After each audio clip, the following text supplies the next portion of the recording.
स्मृति ईरानी का ड्रामा आपको याद होगा, बहुत दिन नहीं बीता है, 9 साल बीता है, 10 साल बीता है। ये 300 का सिलेंडर के लिए ऐसा ड्रामा था।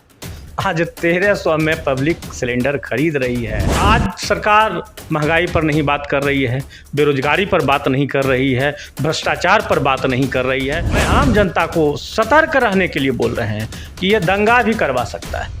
ये कोई बड़ा नहीं है इनके लिए ये खेला, जिससे लोग न्याय का उम्मीद लगा के बैठे हैं, वही जब परेशान है वो नहीं बर्दाश्त हुआ जल्दी। क्या जज कोई साधारण लोग होते हैं?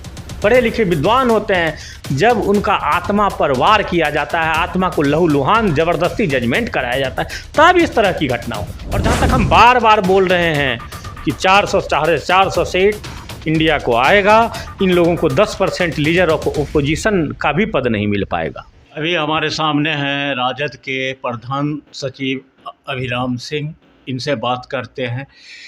अभी बिहार सरकार में महागठबंधन की सरकार चल रही है। ये सरकार को कहा जा रहा है ये जंगल राज का आगमन हो गया। क्या जंगल राज है या जनता का राज है? इस पर आप क्या कहेंगे? एक छोटा सा हम उदाहरण देना चाहेंगे। ये लोग एक परसेप्शन मीडिया में चलाते हैं। इनको लगता है ये सामंतवादी मनुवादी विचार के लोग हैं। इनको लगता है कि आम जनता गरीब लोग कैसे विधायक सांसद बन सकता है, ये तो सदियों से हमारा अधिकार है। उनकी मानसिकता ऐसी है। आज उदाहरण देखिए, कितना भ्रष्टाचार पर प्रधानमंत्री बोलते थे।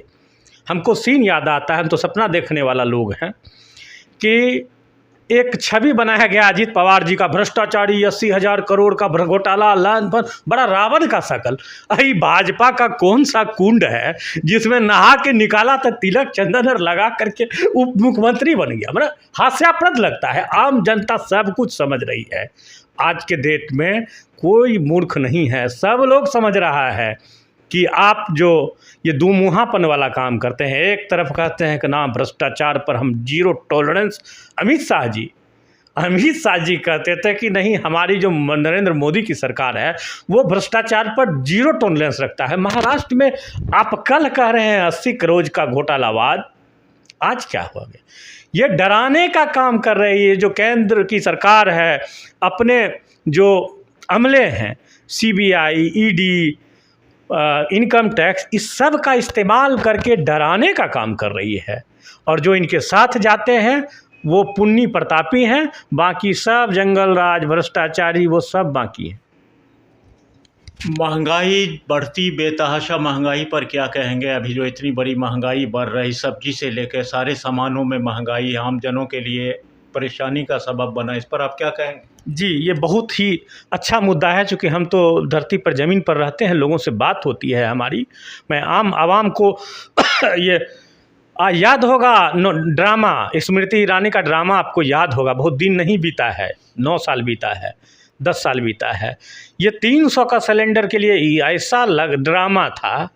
आज 1300 में पब्लिक सिलेंडर खरीद रही है। पब्लिकों को यही बात मैं बताने जाता हूँ।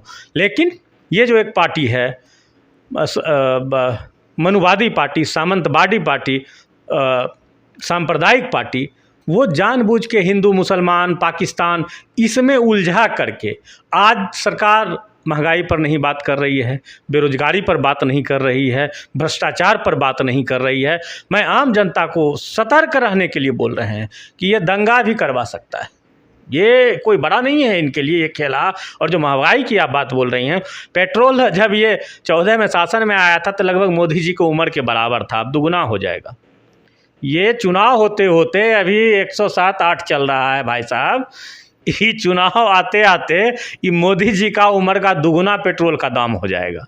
या मोदी जी या अमित शाह को जोड़ दीजिएगा उम्र को, बराबर पेट्रोल कोई लोग पहुंचाएंगे।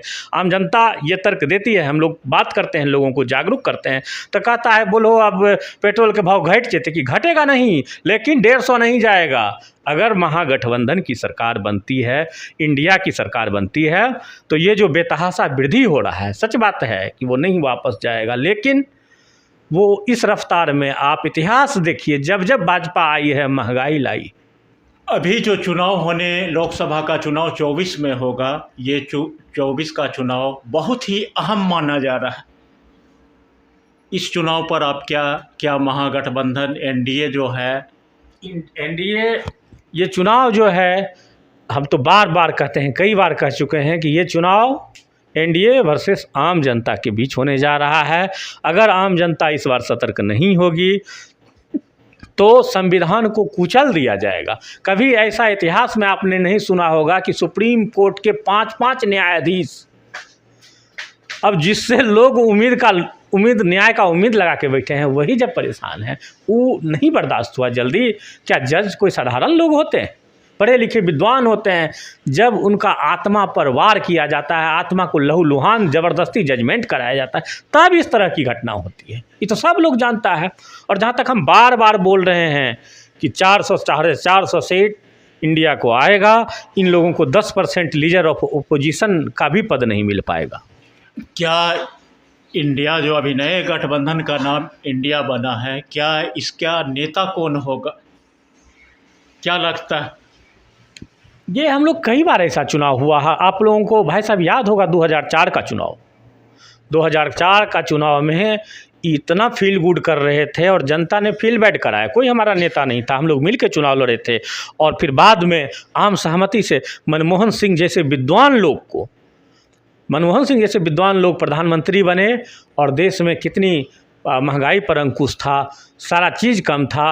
और यही एनडीए वाले, यही बीजेपी के दलाल उनको मौनी बाबा कहते थे। लेकिन आज मणिपुर की घटना से आज 2 महीना से ज़्यादा ऐसा मौनी बाबा बने हैं आदरणीय, ये जो बड़े बड़े वक्ता थे, ये कहाँ चले गए हैं कोई पता नहीं। इनका उद्देश्य जनता की भलाई नहीं है, जनता को मरवा के, दंगा करवा के ये किसी तरह येन कैन प्रकार सत्ता पाना चाहते हैं। चलिए, बात करने के लिए बहुत बहुत धन्यवाद। अभी हमसे बात हो रही थी राजद के महानगर महासचिव अभिराम सिंह। उन्होंने बड़ी बेबाकी से विभिन्न मुद्दों पर बात किया और पूरी मुस्तैदी के साथ इस बार इंडिया चुनाव लड़ेगी और चुनाव में अपनी ताकत दिखाएगी और लाल किले पर झंडा फहराएगी। देखते रहिए बेगूसराय फ्रंटलाइन। मिलते हैं अगले वीडियो में। धन्यवाद।